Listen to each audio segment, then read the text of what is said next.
اللہ عز و جل نے قرآن مجید میں ارشاد فرمایا وَإِن كُنتُمْ جُنُبًا فَطَّهِّرُوا، اگر تم جنوب ہو جاؤ تو خوب صاف ستھرے ہو جاؤ۔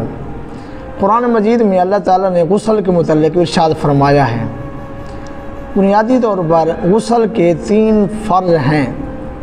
پہلا فرض منہ دھونا، دوسرا فرض ناک میں پانی ڈالنا، تیسرا فرض ہے پورے بدن کو دھونا۔ تو ان کی قدر تفصیل میں بتانا ضروری سمجھوں گا کہ کلی جب کریں تو کلی یوں کریں کہ منہ میں پانی ڈالیں تو منہ کے ہر گوشے ہر پرزے میں یعنی ہونٹوں سے لے کر حلق کی جڑ تک پانی کو اچھی طرح ہر جگہ پہنچائیں۔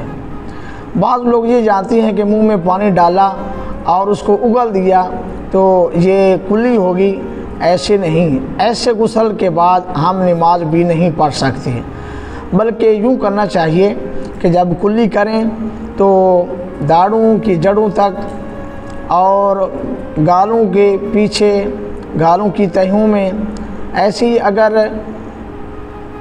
دانتوں یا داڑھوں کی جو کھڑکیاں کھلی ہیں ان میں بھی پانی بہایا جائے۔ اگر دانتوں کی کھڑکیوں میں کوئی چیز رکی ہوئی ہے جیسے گوشت کے ریشے ہیں تو ان کو ہٹا کر پانی کو اچھے طریقے سے منہ میں گھمایا جائے اور حلق کی جڑ تک پانی بہانا یہ فرض ہے۔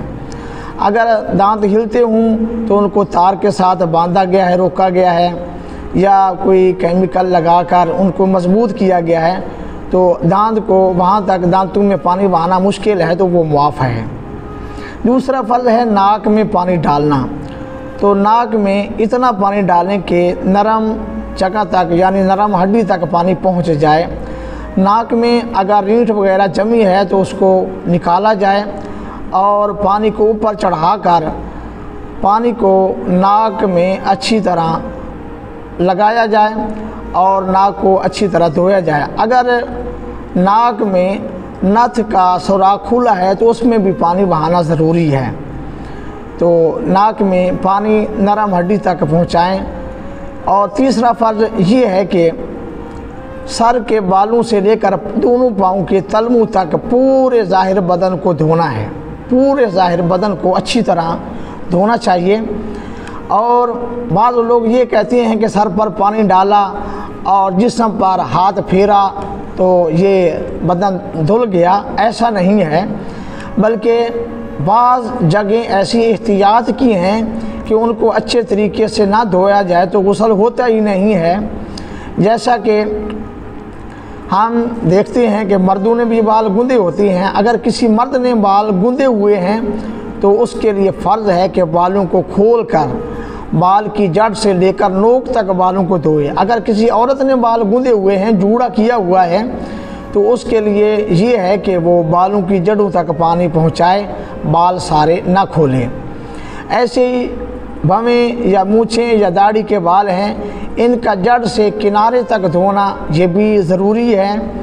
ایسے ہی کانوں کی تہیوں میں کانوں کو آگے پیچھے سے کانوں کی تہیوں کو دھونا، بغلوں کے نیچے، اور ایسے ہی رانوں کے بازوں کے جو جوڑ ہیں ہر جوڑ کو اچھے طریقے سے پانی ڈال کر ہاتھ سے جیسے تیل لگاتی ہیں ایسے پانی ڈال کر مل کر جسم کو دھونا چاہیے۔